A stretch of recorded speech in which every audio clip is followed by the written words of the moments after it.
ఈ దాడి మొత్తాన్ని చూశారు మా కరెస్పాండెంట్ అశోక్. మొత్తం ఏ రకంగా రాళ్లతో బండరాళ్ళు విసిరారో కూడా ఆయన చూశారు. అశోక్తో మాట్లాడదాం. అశోక్ చెప్పండి, చూస్తున్నాం మరీ దాడికి తెగబడి గూండాలతోటి వస్తారని ఎవరు కనీసం అనుకుని ఉండరు. ఏం జరిగింది అక్కడ, మీరేం చూశారు? చెప్తూ ఉన్నారు, ఏదైతే చంద్రబాబు చెప్తున్నాడో అమరావతి ఆ రాజధానిలోనే ఈరోజు తెలుగుదేశం గూండాలు బరి తెగించారు. ఎవరైతే రాజధానికి భూములు ఇవ్వము అని చెప్పారో వాళ్ళ భూముల్లోకి నెల రోజుల క్రితం కుట్ర పన్ని ఏదైతే కొండవీటి వాగు ఉందో ఆ గట్టును తెంపి పూర్తిగా పొలాలన్నీ పెనుమాకలో ముంచేశారు. దాంతోపాటుగా కొంతమంది రైతులు రాజధానికి భూములు ఇవ్వలేదు, కానీ వాళ్ళ పొలాల్లోకి రిటర్నబుల్ ప్లాట్లు అరేంజ్ చేశారు.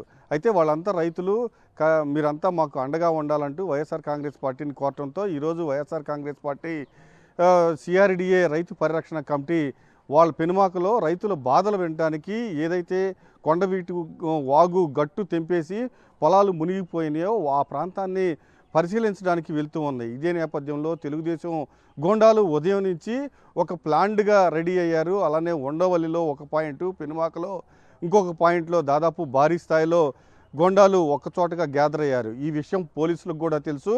అయితే రైతుల్ని ఆ పొలాలు పరిశీలించడానికి, రైతులతో మాట్లాడడానికి ఈ కమిటీ సభ్యులంతా వెళ్తున్నారు. అందులో మాజీ మంత్రి అంబటి రాంబాబు, అలానే పేర్ని నాని, దేవినేని అవినాష్, లేళ్ల అప్పిరెడ్డితో పాటు దొంతిరెడ్డి వ్యామారెడ్డి, డైమండ్ బాబు వీళ్ళంతా వెళ్తూ ఉన్నారు. కానీ ఉండవల్లి వెళ్ళే ఆ సమయానికి ఒక్కసారిగా తెలుగుదేశం గోండాలు రోడ్డు బ్లాక్ చేశారు.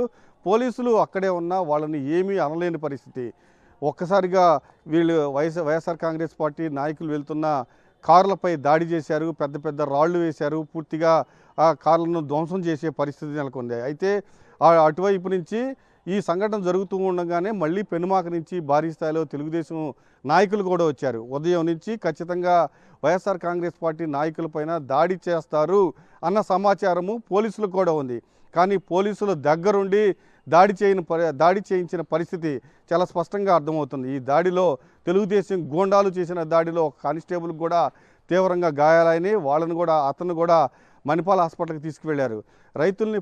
రైతుల్ని ఎవరైతే రాజధానికి భూములు ఇవ్వనున్నారో వాళ్ళంతా ఇప్పటికే భూ సమీకరణ ఒకసాట, భూ సేకరణతో బలవంతంగా రైతుల దగ్గర నుంచి భూములు లాక్కుంటున్నారు. మొదటి నుంచి పెనుమాక కానీ ఉండవల్లి రైతులు కానీ వాళ్ళంతా మేము భూములు ఇవ్వము అని చెప్తుంటే ప్రభుత్వం బలవంతంగా భూములు లాక్కుంటుంది. ఇదే నేపథ్యంలో వైఎస్ఆర్ కాంగ్రెస్ పార్టీని ఆశ్రయించారు. వాళ్ళు ఆ భూములు పరిశీలించడానికి, రైతులకు అండగా ఉండడానికి అక్కడికి వెళ్ళి రైతుల సమస్యలు తెలుసుకోవడానికి వెళ్తుంటే తెలుగుదేశం గూండాలు దాడి చేయటం చాలా దారుణం. దాంతోపాటుగా పోలీసులు తాడేపల్లి సిఐతో పాటు తుళ్ళూరు డిఎస్పీ వచ్చిన తర్వాత మరీ తెలుగుదేశం గూండాలు బరి తెగించారు. పెద్ద పెద్ద రాళ్లు వేశారు, అలానే రాళ్లు విసిరారు, దౌర్జన్యం చేశారు. వైఎస్ఆర్ కాంగ్రెస్ పార్టీ కార్యకర్తలపైన దాడి చేశారు. పూర్తిగా వెహికల్స్ను కూడా వైఎస్ఆర్ కాంగ్రెస్ పార్టీ నాయకుల వెహికల్స్ను కూడా ధ్వంసం చేశారు. పూర్తిగా అమరావతిలో అరాచకం సృష్టించారు తెలుగుదేశం నాయకులు. చాలా దారుణమైన పరిస్థితి. రైతులైతే ఒకటే చెప్తున్నారు, మేము రాజధానికి భూములు ఇవ్వమన్నాం, మేము వైఎస్ఆర్ కాంగ్రెస్ పార్టీ దగ్గరకు వెళ్ళి నాయకుల్ని ఈరోజు రమ్మని ఆహ్వానించాము, కానీ రమ్మంటే తెలుగుదేశం నాయకులకి ఏం సంబంధం? అసలు వాళ్ళు రైతుల చుట్టుపక్కల ఈ తాడేపల్లి మండలం నుంచి అలానే మంగళగిరి మండలం నుంచి తెలుగుదేశం గోండాలని అక్కడ డంప్ చేసి వైఎస్ఆర్ కాంగ్రెస్ పార్టీ కాన్వాయ్ నాయకులు ఎవరైతే వెళ్తున్నారో ఆ కాన్వాయ్ పైన దాడి చేయడం ఏమైనా చర్య అని రైతులు మండిపడుతున్నారు. ఎందుకు మా బాధలు మేము చెప్పుకోవడానికి నాయకుల్ని రమ్మంటే మీరు ఎలా అడ్డుకుంటారని రైతులు కూడా ఆగ్రహం వ్యక్తం చేస్తున్నారు. అయితే పోలీసులు దగ్గరుండి ఈ దాడి చేయించారని చాలా స్పష్టంగా అర్థమవుతుంది. డిఎస్పీ మురళీకృష్ణ వచ్చిన తర్వాత తెలుగుదేశం నాయకులు మరింత బరి తెగించారు, రాళ్లు విసిరారు, పెద్ద పెద్ద రాళ్లు కార్లపైన విసిరారు. దీంతో వైఎస్ఆర్ కాంగ్రెస్ పార్టీ కార్యకర్తలపైన కూడా దాడి చేశారు. అంటే పోలీసులను చూసుకునే తెలుగుదేశం నాయకులు రెచ్చిపోయి అరాచకం సృష్టించారు. అడిగితే ఇచ్చేయాలంతే, మారు మాట్లాడకూడదు, కనీసం వాళ్ళ తరపున ఎవరు నిలబడకూడదు. ఒకవేళ నిలబడితే ఇలా బెదిరించి భయపెడతారు, లేదంటే చంపేస్తారు. అలాంటి వాతావరణం కనబడుతోంది. పైగా రాజధాని ప్రాంతం అని చెప్తున్నారు, సెక్రటేరియట్కి చాలా దగ్గర ప్రాంతం అని చెప్తున్నారు. అలాంటి చోట్ల శాంతి భద్రతల సమస్య, అలాంటి చోట్ల ఈ రకంగా రాళ్ల దాడి, కర్రల దాడి ఏంటి?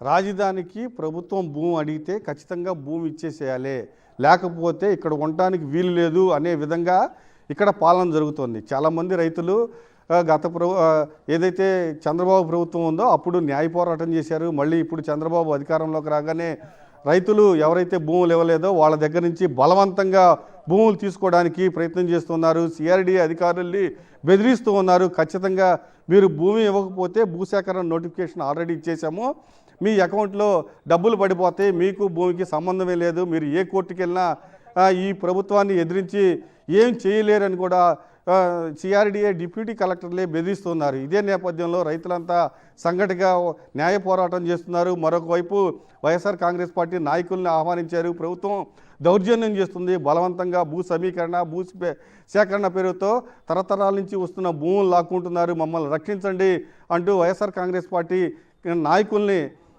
ఆశ్రయించారు. ఇదే నేపథ్యంలో వాళ్ళని పరామర్శించడానికి వాళ్ళు నిజంగా వాస్తవ పరిస్థితి ఏదైతే కొండవీటి వాగు గట్టు తెంపేసి రైతుల భూముల్లోకి నీళ్లు వదిలారో ఆ ప్రాంతాన్ని పరిశీలించడానికి, రైతులతో మాట్లాడడానికి, రైతులకు అండగా ఉండటానికి ఇవాళ వైఎస్ఆర్ కాంగ్రెస్ పార్టీ నాయకులు వెళ్తూ ఉంటే బరి తెగించి తెలుగుదేశం గోండాలు దాడి చేశారు.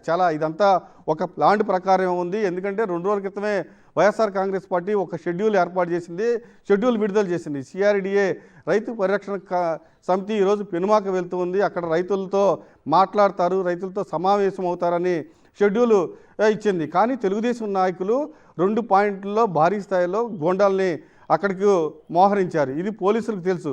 ఉదయం నుంచి పోలీసులకు తెలిసిన పోలీసులు మాత్రం అక్కడి నుంచి వాళ్ళని ఎల్లగొట్టలేదు. ఏదైతే వైఎస్ఆర్ కాంగ్రెస్ పార్టీ నాయకులు ఆ పాయింట్కి వెళ్తూ ఉన్నారో అక్కడ 4 పోలీసులు ఉండి ఊరికనే హై డ్రామా సృష్టించారు. కానీ అక్కడ వైసీపీ నాయకులపైన దాడి చేస్తుంటే పోలీసులు పెద్దగా అడ్డుకున్న పరిస్థితి కూడా లేదు. అసలు పోలీసులను చూసి తెలుగుదేశం గోండాలు మరింత రెచ్చిపోయి రాళ్లు విసిరారు, పూర్తిగా వాహనాలను కూడా ధ్వంసం చేసిన పరిస్థితి. రైట్ అశోక్, ప్రస్తుతం చూస్తున్నాం దాడి దృశ్యాలు మనకి చాలా క్లియర్గా కనబడుతున్నాయి.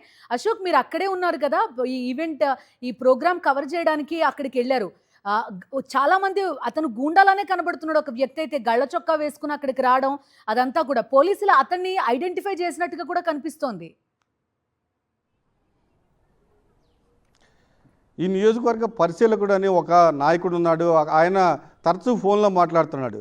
సార్, మేము వీళ్ళని వెళ్ళవట్లేదు, వీళ్ళని ముందుకు పంపిస్తున్నాము, వీళ్ళని ఎక్కడే ఆపేశామని ఫోన్లో మాట్లాడుతున్న దృశ్యాలు కూడా నాకు చాలా స్పష్టంగా కనిపించినాయి. అంటే లోకేష్ ఆదేశాలతోనే ఖచ్చితంగా లోకేషే దగ్గరుండి ఇది చేయించినట్లు కూడా తెలుగుదేశం నాయకులు చెప్తూ ఉన్నారు. సార్, మేము అడ్డుకున్నాము, ఇక్కడే ఉన్నారు వీళ్ళంతా అని ఫోన్లో కమ్యూనికేట్ చేస్తూ ఉన్నారు ఎవరితోనో. ఖచ్చితంగా ఆయన నాయకుడు కాబట్టి ఖచ్చితంగా లోకేష్తోనే మాట్లాడుతున్నట్టు మనకు తెలుస్తుంది. లోకేష్ సపోర్ట్తోనే పోలీసులు అడ్డపెట్టుకుని ఇవాళ వైఎస్ఆర్ కాంగ్రెస్ పార్టీ నాయకులపైన దాడి చేయించారు. చాలా దారుణమైన పరిస్థితి, హేయమైన చర్య కూడా. ప్రజాస్వామ్యంలో ఎలాంటి దాడులకు చోటే లేదు. రైతుల బాధలు వినడానికి వైఎస్ఆర్ కాంగ్రెస్ పార్టీ నాయకులు వెళ్తే దాడి చేయించడం చాలా హేయమైన చర్య అని వైఎస్ఆర్ కాంగ్రెస్ పార్టీ మండిపడుతుంది. అలానే రైతులు కూడా మా బాధలు వినడానికి మేమే వాళ్ళని రమ్మని ఆహ్వానించాము. రాజధాని పేరుతో జరుగుతున్న దౌర్జన్యం, దారుణం, అక్రమాలు, దురాక్రమాలు, బలవంతంగా భూములు లాక్కోవడం వాళ్ళన్నింటినీ పరిశీలించడానికి మేమే రమ్మన్నాము. కానీ ఈ రకంగా దాడి చేయడం చాలా హేయమైన చర్య అని రైతులు కూడా మండిపడుతూ ఉన్నారు. బిందు, రైట్, ఇంకొక వాతావరణం కనిపించింది అశోక్. అక్కడ ఎవ్వరూ కూడా పోలీసులు కానీ లేకపోతే వీళ్ళంతా దాడి చేస్తుంటే ప్రొటెక్ట్ చేయాల్సింది వైఎస్ఆర్సీపీ నాయకుల్ని, కానీ వాళ్ళ ఆందోళనకారుల దగ్గరే నించోవడం, వాళ్ళు గుడ్లేస్తున్నా రాళ్ళేస్తున్నా చూడడం కనిపించింది. చాలా స్పష్టంగా పోలీసులను అడ్డం పెట్టుకుని ఉదయం నుంచి ఈ కుట్ర జరుగుతుంది. వైఎస్ఆర్ కాంగ్రెస్ పార్టీ నాయకులపైన దాడి చేయాలి, అది కూడా పోలీసులను అడ్డం పెట్టుకుని దాడి చేయాలి అనేది చాలా స్పష్టంగా ఉదయం నుంచి వాళ్ళు ప్లాన్లో ఉన్నారు. అదే ప్లాన్ అక్కడికి వైఎస్ఆర్ కాంగ్రెస్ పార్టీ నాయకులు వెళ్ళగానే అడ్డుకున్నారు. నిజంగా దగ్గరుండి తెలుగుదేశం నాయకులు తో పోలీసులు దాడి చేయించారు ఒక విధంగా చెప్పాలంటే. ఎందుకంటే తెలుగుదేశం నాయకులు వైఎస్ఆర్ కాంగ్రెస్ పార్టీ నాయకులపైన దాడి చేయడానికి వస్తుంటే పోలీసులు పెద్దగా అడ్డుకున్న పరిస్థితి ఏమి మీకు విజువల్స్లో కనిపించవు. ఖచ్చితంగా ఎవరైతే దాడి చేయడానికి వస్తున్నారో వాళ్ళని అడ్డుకోవాలి. కానీ పోలీసులు అక్కడ పరిస్థితి లేదు. వాళ్ళని ఆపకుండా వైఎస్ఆర్ కాంగ్రెస్ పార్టీ నాయకులు మాత్రం మీరు వెళ్ళిపోండి, మీరు ఇక్కడి నుంచి ఉండొద్దు అంటూ వైఎస్ఆర్ కాంగ్రెస్ పార్టీ నాయకులకు చెప్తున్నారు. అంటే చాలా స్పష్టంగా పోలీసులను అడ్డం పెట్టుకునే తెలుగుదేశం గోండాలు ఈరోజు దాడి చేసినట్టు చాలా స్పష్టంగా విజువల్స్లో కనిపిస్తూ ఉన్నాయి. Bindu. Right, thank you Ashok. So Ashok మొత్తం ఈ దాడి మొత్తాన్ని కూడా తన కళ్ళతో చూశారు, అక్కడ ఏం జరిగిందో అనేది అంతా కూడా చూసి చెప్తున్న వాతావరణం. Freedom of movement, freedom of life, ఈ రెండు రాజ్యాంగం ప్రతి భారత పౌరుడికి కల్పించింది. కానీ ఆ ఫ్రీడమ్ ఆఫ్ మూవ్మెంట్ ఒక రైతు పరిరక్షణ కమిటీ పేరుతో నియమించిన ఒక కమిటీని వేరే చోటికి వెళ్ళి ఆ ప్రాంతంలో చూడడం అనే దాన్ని అడ్డుకుంటున్న పరిస్థితి. రాజ్యాంగం ప్రతి పౌరుడికి కల్పించిన హక్కుని కూడా కాళరాస్తున్న పరిస్థితి ప్రస్తుతం మనం చూస్తున్నాం. అరాచకంగా కర్రలు రాళ్లతోటి బండరాళ్లతోటి కొట్టిన సందర్భం మనం చూస్తున్నాం. చాలా ప్రీ ప్లాన్డ్గా ఈ దాడి జరిగింది. రెండు ప్రాంతాల్ని ఐడెంటిఫై చేసుకుని అడ్డుకుని మరీ దాడి చేయడం కనిపించింది. మరిన్ని అప్డేట్స్ కోసం ఛానల్ను సబ్స్క్రైబ్ చేయండి. నోటిఫికేషన్స్ కోసం బెల్ ఐకాన్ పై క్లిక్ చేయండి.